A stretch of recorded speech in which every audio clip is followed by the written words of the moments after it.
आणि त्या मुक्कामाला असताना अशोक खरात एक्सप्रेस इन नावाच्या हॉटेलमध्ये नीलम गोरे यांना त्यांचं भविष्य सांगण्यासाठी भेटायला गेलेला होता।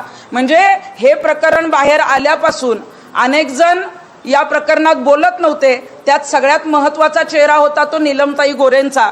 कारण नीलम गोरेंना आपण बघितलेलं आहे की अगदी छोटी प्रकरणं जरी असली आणि त्या संदर्भामध्ये प्रेस नोट काढणं, त्याविषयी जाहीरपणे बोलणं हे जे आहे त्या दरवेळी करत असतात। अख्खं अधिवेशन झालं, त्या उपसभापती म्हणून तिथं आहेत। महिलांच्या एका लैंगिक शोषणाचा मुद्दा आला तरी नीलमताई ज्या आहेत त्या तिथं पीडितेला भेटायला जातात। पण इथे 150हून अधिक व्हिडिओ पोलिसांकडे आले, मुख्यमंत्र्यांनी दखल घेतली। तेजस्विनी सातपुते म्हणजे महिलांच्या बाबतीत जे आहे ती SIT ऑफिसर महिला अधिकारी तिथं नियुक्त केल्या गेल्या आणि तरी सुद्धा एक महिला नेत्या म्हणून एक जबाबदारीचं त्यांच्याकडे जे पद आहे विधान परिषदेच्या उपसभापती म्हणून नीलम गोरे आतापर्यंत बोलल्या नाहीत।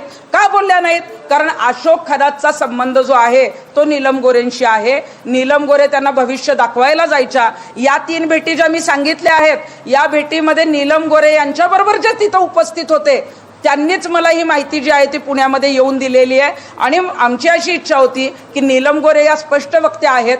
जेव्हा हे प्रकरण बाहेर आलं त्यावेळेला त्यांनी हे सगळं सांगायला पाहिजे होतं आणि या संदर्भात आवाज उठवायला पाहिजे होता। अशोक खरात जरी त्यांच्या परिचयाचा असला तरी सुद्धा यात आता मी आवाज उठवणार अशी नीलम गोरेंची भूमिका असली पाहिजे होती। कारण महिलांच्या अत्याचाराच्या विरोधात काम करण्यासाठी अनेक वेळेला त्यांना विधान परिषदेचं तिकीट जे असेल किंवा आमदारकी जी असेल ती ठाकरेंच्या गटाने असेल किंवा आता शिवसेनेने म्हणजे एकनाथ शिंदेंनी दिलेली आहे। परंतु जेव्हा हे सगळं बाहेर आलं त्यानंतर सुद्धा नीलमताई तुम्ही शांत बसताय, आम्हाला तुमच्याकडून ही अपेक्षाच नव्हती। आणि आता जेव्हा अशोक खरातला तुम्ही आमदारकीसाठी हात दाखवायला त्याच्या ऑफिसमध्ये गेला, जिथं लैंगिक अत्याचार जो आहे तो अशोक खरात करत होता त्या कॉलेज रोडच्या ऑफिसमध्येच तुम्ही त्याला भेटायला गेलेला होता। तुम्हाला मंत्रिपद पाहिजे होतं म्हणून मंत्रिपद मिळावं यासाठी सुद्धा भविष्य बघायला तुम्ही खरातच्या कॉलेज रोडच्या ऑफिसमध्ये गेलेला होता।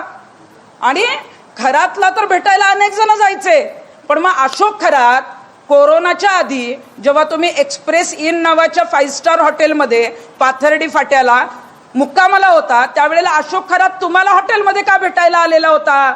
मग तुमचं भविष्य सांगायला आलेला होता का? तुमचे त्याच्याशी इतर आर्थिक देवाणघेवाणीचे संबंध आहेत किंवा तुमचा त्याच्याशी काय संबंध आहे या संदर्भात आम्हाला उत्तरं पाहिजेत। तुम्ही त्याच्या संपर्कात होता आणि ह्या 3 भेटी तर ज्या मी सांगतेय त्या आहेतच, परंतु मग नीलम गोरे मुंबईला अशोक खरातला किती वेळा भेटल्या किंवा अशोक खरातच्या मोबाईलमध्ये जो नीलम गोरेंचा नंबर सेव्ह आहे ते CDR जे आहेत ते आता SIT प्रमुखांनी तपासणं गरजेचं आहे।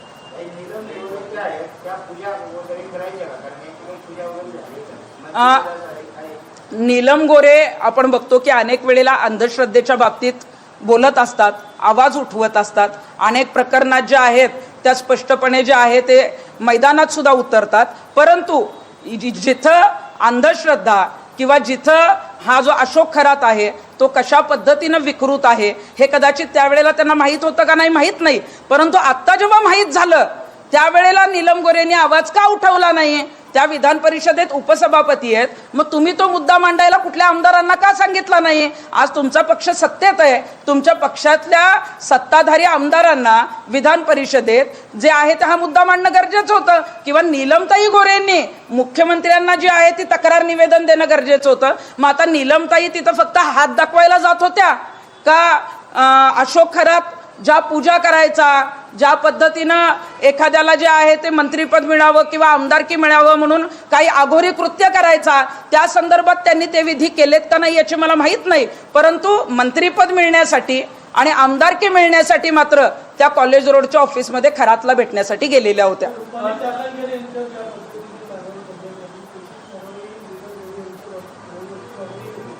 रुपाली चाकणकरांचे अनेक व्हिडिओ बाहेर आले, अनेक फोटो बाहेर आले। त्यांनी ज्या पद्धतीने एका पत्रकारावर दबाव टाकला त्या पत्रकाराने जे आहे ते SITला स्टेटमेंट दिलं आणि असे अनेक पुरावे मिळाल्यामुळं अशोक खरात प्रकरणामध्ये रुपाली चाकणकरांची चौकशी झाली होणार आहे, त्यांना समन्स येणार आहे। परंतु मग ज्यांची नावं आली नाहीत ह्या महिला नेत्या ज्या उच्चपदस्थ आहेत, मग आता नीलम गोरेंची चौकशी का करू नये?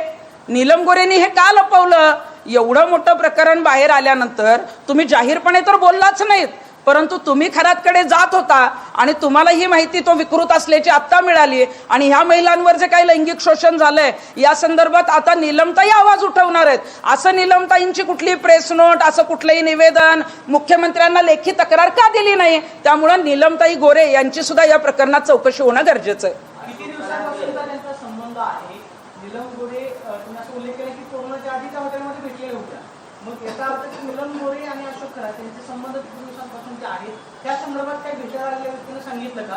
आणि जो त्यांच्यासोबत व्यक्ती होता त्या व्यक्तीचा आणि अशोक खरातचा किंवा नीलम गोरेंशी संपर्क काय आहे, संबंध काय?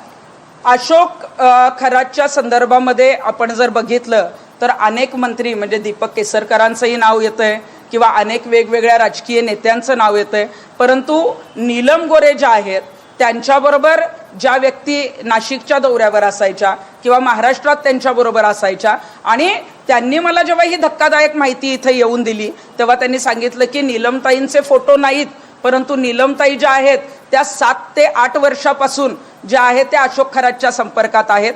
कोरोनाच्या काळाच्या आधी मी मगाशी जसं सांगितलं की खरात जो आहे तो नीलम गोरेंना एक्सप्रेस इन नावाच्या हॉटेलमध्ये भेटायला गेलेला होता आणि कोरोना नंतरचा काळ जो आहे किंवा ज्याच्यामध्ये त्यांना आमदारकी मिळणार होती किंवा मंत्रीपद त्यांना पाहिजे होतं म्हणून अशोक खरातला जे आहे ते भविष्य दाखवण्यासाठी किंवा विचारण्यासाठी नीलम गोरेंच्या 2 फेऱ्या ज्या आहेत त्या अशोक खरातच्या कॉलेज रोड ऑफिसात जिथं महिलांचं लैंगिक शोषण चालायचं तिथं झालेल्या आहेत. अशोक खरातला जो शस्त्र परवाना दिला होता त्या शस्त्र परवान्याची नोंद पोलिसांकडे नाहीये, त्यामुळे आता ज्यावेळी हा शस्त्र परवाना दिला गेला त्यावेळी पोलीस अधीक्षक आणि जिल्हाधिकारी आता संशयाच्या भोवऱ्यात आलेले आहेत.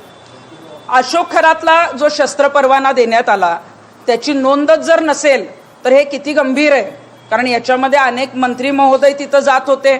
अशोक खरातला तसं काही रिव्हॉल्व्हरची गरज नव्हती, परंतु आता जेव्हा त्याला आपल्याला कळालं की त्याच्याकडे रिव्हॉल्व्हर प्राप्त झालंय मग मला वाटतंय की मध्यंतरी दत्तात्रय कराळे जे नाशिक परिक्षेत्राचे IG आहेत त्यांचं नाव या प्रकरणात समोर येत होतं आणि मला वाटतंय की IG दत्तात्रय कराळे यांचे काही फोटोही जे आहेत ते खरात बरोबर समोर आलेले आहेत. प्रत्येक गुरुपौर्णिमेला जो आहे तो ईशानेश्वर मंदिरामध्ये गुरूंकडे म्हणजे अशोक खरातकडे ते असायचे आणि त्या गुरुला जे आहे ते रिव्हॉल्व्हर ज्या पद्धतीनं दिलं गेलं तर या संदर्भामध्ये IG दत्तात्रय कराळे यांची चौकशी होणं गरजेचं आहे. कारण डिसेंबर 2025ला वावी पोलीस स्टेशनमध्ये जो खंडणीचा गुन्हा दाखल झालेला होता आणि पेनड्राईव्ह गायब करण्यात आलेले होते ते पेनड्राईव्ह गायब करण्यासाठी सुद्धा जे आदेश आले होते ते IG कराळेंचे आदेश आलेले होते.